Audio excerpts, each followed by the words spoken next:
Hi everyone, my name is Nidhi Bhatnagar and I welcome you all in this channel. तो आज की video में हम क्या करेंगे, देखो आज की वीडियो में हम सीखेंगे kingdoms Kings and an early Republic chapter 5 history का चैप्टर है। ये क्लास 6 की एनसीईआरटी की बुक से लिया गया है। ये वीडियो है इसका second part. First part already upload हो चुका है, अगर आप लोगों ने नहीं देखा है तो जरूर देखिएगा। तो चलिए शुरू करते हैं। हम ना चेंजेस इन एग्रीकल्चर पे थे। चेंजेस इन एग्रीकल्चर पोर्शन हमारा हो गया था फर्स्ट पार्ट में, बट ठीक है वो बहुत जल्दी जल्दी में हुआ था तो मैं यहीं से स्टार्ट कर दे रही हूँ। देखो there were two major changes in agriculture. देखो दो मेजर चेंजेस आए थे एग्रीकल्चर में उस समय अराउंड दिस टाइम, ठीक है। One was growing use of iron ploughshare. जो आयरन प्लोशियर था, जो लोहे वाला जो हल होता है, वो इंट्रोड्यूस हुआ था। उसके पहले क्या होता था, आगे जो है वो लकड़ी लगाई जाती थी, ठीक है। This mean that the heavy clay soil could be turned over better than with the wooden ploughshare. अब पहले आप वुडन प्लोशियर से जो है वो मिट्टी को ऐसे ऐसे कर रहे हो, खोद रहे हो आगे की तरफ, ठीक है। हल जो होता है वो इसी तरीके का होता है, मिट्टी लूज करने के काम आता है। जो काम आप पहले लकड़ी से करते थे अब वो काम लोहे से हो रहा है। ऑब्वियस सी बात है, अगर लोहे से हो रहा है तो वो काम ज़्यादा बेहतर होता होगा, ठीक है। तो पहला तो हुआ ये वाला चेंज। दूसरा चेंज क्या हुआ, पीपल बिगिन ट्रांसप्लांटिंग पैडी। अब पैडी होता है धान, जो चावल आपका लगाया जाता है, ठीक है। अब मैं बताती हूँ इसको ट्रांसप्लांटिंग प्रोसेस क्या था। एक सेकंड थोड़ा सा आगे पढ़ लेते हैं। This means that instead of scattering seed on the ground from which plants would sprout, sapling were grown and then planted in the fields. होता क्या था, पहले तो क्या होता है, ऐसे आप बीज ऐसे फेंक देते हो, राइट, फील्ड में फेंक देते हो। लेकिन अब बीजों को नहीं ऐसे बिखेरा गया। बीज बिखेरेंगे तो कोई बीज उगेगा, कोई बीज नहीं उगेगा, कोई बहुत ही पास पास उग जाएंगे, ठीक है। तो उसमें गड़बड़ होने के चांसेस बहुत होते हैं। लेकिन अगर हम क्या करें, अगर हम पौधे बना के, छोटे छोटे पौधे बना के अपने हिसाब से बिल्कुल जगह पे प्लानिंग के साथ लगाते हैं तो फिर ये वाली प्रॉब्लम्स नहीं आती। तो यही किया जा रहा था, ठीक है। फिर क्या हुआ था कि ट्रांसप्लांट करने लगे थे। लाइक आपने एक जगह कहीं कुछ बर्तन में उगाया है, कहीं पे भी उगाया, फिर उसको एक एक निकाल के प्रॉपरली जगह जगह ट्रांसप्लांट किया। तो इससे क्या हुआ, इससे होता यह है कि दिस लीड टू इंक्रीज्ड जो प्रोडक्शन है वो बढ़ा, right. As many more plant survive करने लगे। पहले अगर आप एक साथ बिखेर देंगे, एक साथ कई प्लांट आके, तो वो सर्वाइव नहीं कर पाते होंगे। लेकिन इस प्रोसेस में जहाँ आप सैपलिंग लगा रहे हैं, आप अच्छे से प्लानिंग से लगा रहे हैं, तो वो आराम से सर्वाइव करते थे। जनरली स्लेव मैन, अच्छा लेकिन हाँ, however it was back breaking work, कमर तोड़ मेहनत कराने वाला काम था। लाइक पहले आप सैपलिंग बनाइए, फिर उनको जगह जगह जाके प्रॉपरली लगाइए। ऐसे बीज बिखेरने वाला प्रोसेस ज़्यादा ईजी होता है। लेकिन इस प्रोसेस को करने का कारण यही था कि प्रोडक्शन को अच्छे से बढ़ाया जा सके। आगे generally slave man and women यानी कि दास और दासीज एंड लैंडलेस एग्रीकल्चरल लेबरर्स जो होते थे, कमकाराज जो होते थे, कमकाराज बोलते हैं इनको, इनकी स्पेलिंग याद कर लेना, had to do this work. इन लोगों को ये काम करना पड़ता था कि देखो दास ये जो राजा वाजा युद्ध में जीत के आते होंगे, है ना, ये लोग ये काम कर लेते होंगे। या कमकाराज जिनको हम बोलते हैं कि वो ये काम कर लेते होंगे, जिन्हें हम लैंडलेस लेबर बोलते हैं। कमकाराज कौन थे ये भी याद रखिएगा कि लैंडलेस लेबर को बोलते थे, है ना, ऐसे मजदूर जिनके पास अपनी तो ज़मीन नहीं होती थी, तो ये दूसरे की ज़मीन पे जाकर काम किया करते थे। आगे आता है closure look of Magadh. Magadh के बारे में हमें काफ़ी अच्छे से डिटेल में पढ़ लेते हैं। फाइंड मगध ऑन मैप 4 बहुत इंपॉर्टेंट है, ज़रूर देख लीजिएगा मैप को। Magadha became the most important mahajanapada. अभी हमने बात की थी लास्ट वीडियो में कि महाजनपद बन गए थे, जो जनपद बहुत ज़्यादा फेमस हुए वो बने महाजनपद। अब महाजनपद में एक आता है मगध, जो कि बहुत ज़्यादा इंपॉर्टेंट हो जाता है। इन अबाउट 200 ईयर्स में ये बन गया था बहुत ज़्यादा important, right. Magadha became the most important mahajanapada in about 200 years. लगभग 200 सालों में ये तो बहुत ज़्यादा ही इंपॉर्टेंट बन गया। और many rivers such as Ganga है या सोन है फ्लोड थ्रू मगध, क्योंकि बहुत इंपॉर्टेंट रिवर्स गंगा और यमुना वो बह रही हैं। अगर नदियाँ कहीं से भी निकलते तो वो लैंड बहुत फर्टाइल हो जाती है, रिसोर्सेज बहुत ज़्यादा हो जाते हैं, बहुत फ़ायदे होते हैं उस जगह के जहाँ से नदियाँ बहती हैं, राइट। तो this was important for transport. अब नदी बह रही है तो ट्रांसपोर्ट के लिए इंपॉर्टेंट हो गया ये रूट। वाटर सप्लाईज, क्योंकि नदी बह रही है तो वाटर सप्लाई खेतों को बहुत अच्छे से मिलेगी, पब्लिक को बहुत अच्छे से मिलती होगी। Making a land fertile, fertile कब बनेगी, जब प्रॉपर पानी वगैरह मिल जाएगा। तो और उसके बाद देखो जब नदी बहकर आएगी तो एल्यूवियल सॉइल, जो गंगा यमुना अगर बहकर आ गई तो उनके साथ एल्यूवियल सॉइल वगैरह भी आएगी, ठीक है। तो वो भी लैंड को फर्टाइल बना रही थी। तो बड़े अच्छे अच्छे कारण आपको दे रखे हैं। Parts of Magadh were forested, एक बहुत बढ़िया रीज़न और दिया। एक तरफ तो नदी बह रही है, दूसरा एक पार्ट जो था मगध का वो फॉरेस्टेड था, मतलब एक पार्ट में जंगल बहुत सारे थे। जंगल अगर कहीं बहुत सारे हैं तो जंगल के फायदे भी मिलेंगे। फिर क्या होगा, elephants which lived in the forest, हाथी जो कि फॉरेस्ट में रहते थे कुड बी कैप्चर्ड, वो पकड़े जा सकते थे। एंड ट्रेन, उन हाथियों को ट्रेन किया जा सकता था फॉर दी आर्मी, राइट। हाथियों को क्यों ट्रेन किया जाएगा, आर्मी के लिए। आर्मी क्या करेगी भाई, हाथियों पे जो सिपाही वगैरह होते थे वो बैठ के लड़ाई करते थे। तो अब देखो आसान हो गया ना कि आपके पास फॉरेस्ट है, जंगल में जाइए, हाथी पकड़ के लाइए, उनको ट्रेनिंग दीजिए और अपना यूज़ कीजिए। तो ये भी बहुत बड़ा मगध का फायदा था। मतलब वो बता रहे हैं कि जो मगध था, जो महाजनपद बना, वो बना क्यों, आखिर उसे इतना इंपॉर्टेंस क्यों दिया गया, राइट, या वो इतना इंपॉर्टेंट क्यों जगह हो गई थी, राइट। अब इसके बाद फॉरेस्ट ऑल्सो प्रोवाइड करते हैं वुड फॉर बिल्डिंग हाउसेस, जंगल से क्या होता था, लकड़ी मिल जाती है हाउस बनाने के लिए, कार्ड्स यानी कि गाड़ियाँ बनाने के लिए, चैरिट्स यानी कि रथ बनाने के लिए। तो ये सारे फायदे भी मिल गए अपने को। बिसाइड्स दीज वो आयरन ओर्स, इसके अलावा अगर हम बात करें तो मगध में आयरन ओर नहीं, आप लोहे की खदानें जिन्हें बोल सकते हैं, तो फिर लोहा भी आप आराम से ले सकते हैं। अगर आपको लोहा मिल सकता है तो फिर आप समझ लीजिए उसके वेपन्स जो हथियार हैं वो भी आप आराम से बना सकते हैं, ठीक है। तो क्या होता था, this could be tapped to make strong tools, ठीक है, इससे फिर क्या हो सकता है, स्ट्रॉन्ग टूल्स बनते थे और वेपन्स बन जाते थे। Magadha had two very powerful rulers, बहुत इंपॉर्टेंट है, क्वेश्चन पक्का आएगा, ध्यान दीजिए। मगध के दो बहुत बड़े बड़े रूलर्स थे, दो बड़े बड़े राजाओं के नाम समझ लो, बिंबिसार और अजात शत्रु।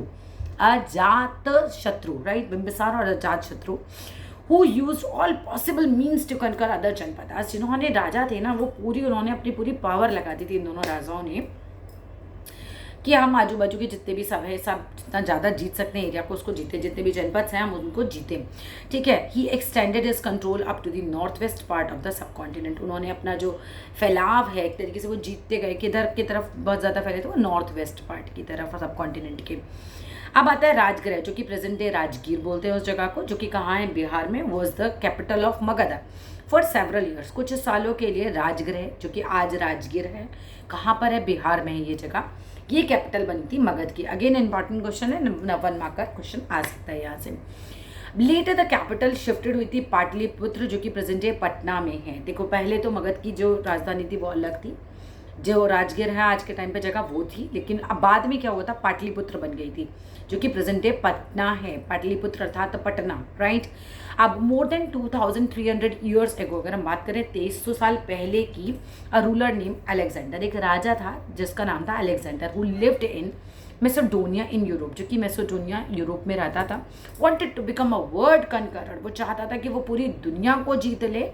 Of course he did not conquer the world, ऐसा तो नहीं हो पाया कि उसने वाकई में पूरा दुनिया जीत ली हो, but did conquer parts of Egypt, उसने मिस्र के काफ़ी पार्ट जीत लिए थे, एंड वेस्ट एशिया के काफ़ी पार्ट उसने जीते, and came to the Indian सब कॉन्टिनेंट।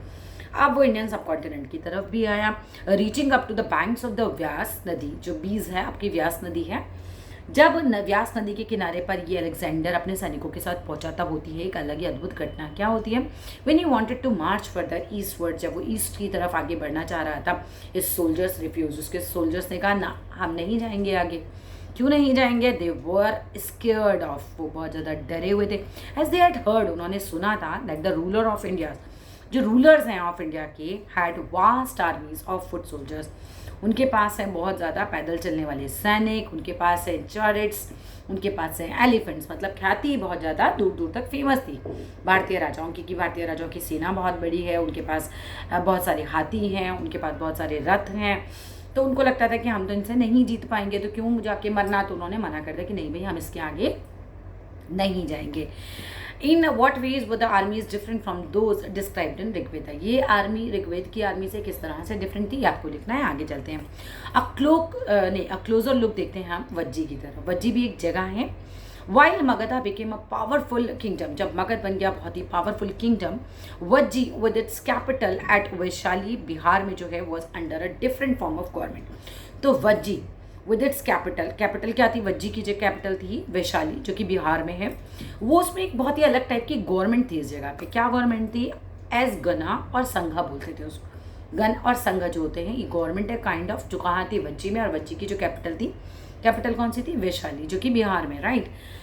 वहाँ पर इस तरह की गवर्नमेंट थी। अब क्यों अलग है ये गवर्नमेंट, इसको पढ़ लेते हैं कि इन अ गना और a sangha there were not one but many rulers. तो गना और संघा में एक रूलर नहीं होते थे, बड़ी अद्भुत बात है।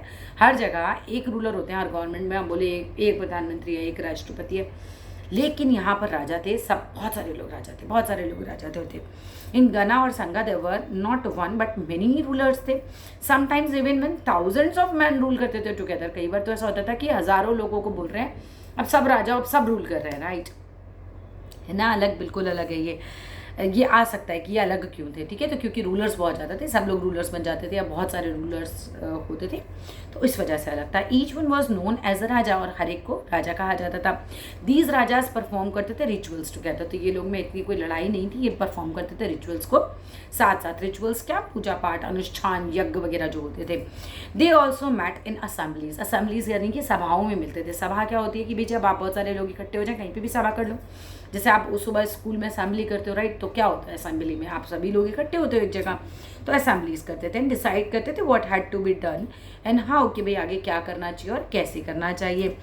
Through discussion and debates, for example, मतलब डिस्कशन करते थे, वो डिबेट करते थे आपस में, ऑब्वियसली डिबेट भी होती होगी ना, एक बंदा कुछ बोलेगा, एक बंदा कुछ बोलेगा, डिबेट होगी, एंड देन कंक्लूजन निकाल के फिर आगे काम किया करते थे उस हिसाब से। If they were attacked by an army, अगर उन पर कोई आर्मी अटैक कर देती थी, फॉर एग्जाम्पल, अगर मान लो ये एग्जाम्पल दिया कि वो लोग क्या डिस्कस करते होंगे, for example if they were attacked by an army, कि भाई अगर उन पर आर्मी अटैक कर देती थी, तो दे मैट टू डिस्कस, वो मिलते थे, डिस्कस करते थे what should be done to meet the threat, कि भाई ये जो मीट द थ्रेट का मतलब यही होता है कि जो बहुत बड़ी परेशानी अब आई है, अब कहीं से आक्रमण हो गया है, करना क्या है भैया, ठीक है। However women, dasa and kammakaras, जो होते थे kammakara, could not participate in these assemblies. 3 लोग थे, ध्यान रखना कौन, औरतें जो भी होती थी वो कम, और दास और कम्मकार, राइट, जो लैंडलेस लेबर्स होते थे, ये तीनों इन असेंबलीज का पार्ट नहीं होते थे, राइट। आगे आते हैं both the Buddha and Mahavir, Buddha, Mahatma Buddha जो थे हमारे, और जो महावीर थे, about whom you will read in chapter 6, इनके बारे में अभी मैं नेक्स्ट चैप्टर में आपको पढ़ाऊंगी, चैप्टर 6 में। बिलोंग टू गना और संगा, ये बिलोंग करते थे गण से और संघ से, ठीक है। सम ऑफ मोस्ट विविड डिस्क्रिप्शन, इनका काफ़ी सजीव वर्णन मिलता है ऑफ द लाइफ ऑफ संगा can be found in Buddhist books में, काफ़ी ज़्यादा हमें इनका वर्णन मिलता है। Both the Buddha and Mahavira about whom you will read in chapter 6 belong करते थे गण और संघ को, ठीक है, इस टाइप की गवर्नमेंट को बिलोंग करते थे। Some of the most vivid description of the life in the Sangha, कि संघ में जीवन कैसा होता था, ये हम जो है पढ़ेंगे बुद्धिस्ट बुक्स के अंदर, आपको मिल सकता है। बस लास्ट ही आ गया इस चैप्टर का, this is the last page. अब यहाँ देखते हैं कि this is an account of Vajji from the Dighanikaya, एक फेमस बुद्धिस्ट बुक है, ठीक है, यहाँ से लिया गया। वज्जी संघ का ये जो वर्णन है आपको जो पूरा यहाँ पर दिया हुआ है, ये एक दिघनिकाय से जो किताब है वहाँ से लिया गया है, बुद्धिस्ट किताब है ये। Which contain some of the speeches of Buddha, इसके अंदर क्या है, कुछ स्पीच है महात्मा बुद्ध की, right, and these were written down about 2300 years ago, लगभग 2300 साल पहले ये लिखी गई हैं। Ajatashatru and Vajji, last paragraph. Ajatashatru wanted to attack the Vajji, Ajatashatru चाहते थे कि वो वज्जी पर अटैक करें। He sent his minister name Vassakara, उन्होंने अपने मिनिस्टर वस्कार को भेजा। कहाँ भेजा इन्होंने, बुद्ध के पास भेजा, महात्मा बुद्ध के पास भेजा, to get his advice in this matter. उन्होंने कहा कि भाई देखो, अजातशत्रु ने चाहा कि जाओ मिनिस्टर वस्कार, तुम जाओ और जाके महात्मा बुद्ध से पूछो कि भाई देखो मैं अटैक करना चाह रहा हूँ वज्जी पर, मुझे क्या करना चाहिए। The Buddha asked whether the Vajji met frequently, कि वज्जी जो है वो आपस में फ्रीक्वेंटली लोग जो है वहाँ पे मिल रहे हैं, इन फुल असेंबलीज हो रही हैं।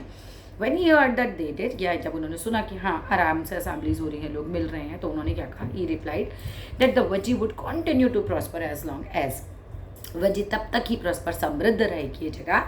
कब तक रहेगी समृद्ध, दे held full and frequent public assemblies, जब वहाँ पर मतलब फुल फ्लेज इस तरीके से असेंबलीज होती रहेंगी, कंटिन्यूसली लोग आपस में मिलेंगे, असेंबलीज होंगी। दे मैट एंड एक्टेड टुगेदर, जब वो मिलजुल कर एक दूसरे के साथ काम करेंगे सारे। They followed assemblies establish rules, अगर वो फॉलो करेंगे जो भी रूल्स हैं उनको अच्छे से। एंड दे रिस्पेक्ट, किसको, दे रिस्पेक्टेड, सपोर्टेड और लिसन्ड टू एल्डर्स।